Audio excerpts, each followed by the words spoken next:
When Nancy Astor became the first woman to take a seat in the Commons in 1919, she struck a vital blow in the suffragettes' battle for equality. But 73 years on, the male domination of Parliament continues. Women make up less than 7% of MPs.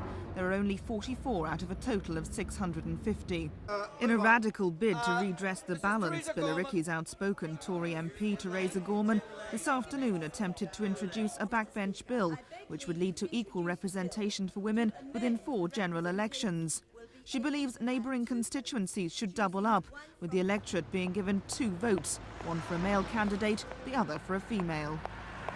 It's perfectly natural for us to have half of the Parliament women because half of the population is women, and we can do this over a period of about 3 or 4 parliaments without upsetting any member of Parliament. We would do it through natural wastage.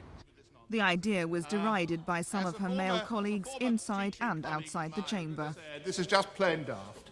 I have never, in 22 years in the House, heard a more silly proposition put before members. I think it's a piece of feminist nonsense.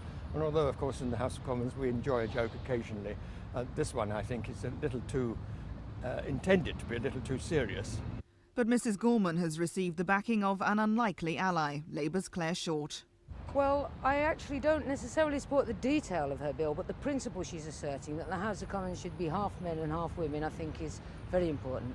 At the moment, as everyone in the country knows, it's a sort of hooligan boys' club, and it's far too silly to be the Parliament of Britain. The bill stands no chance of becoming law because of a shortage of parliamentary time. Jane Ball, Thames News.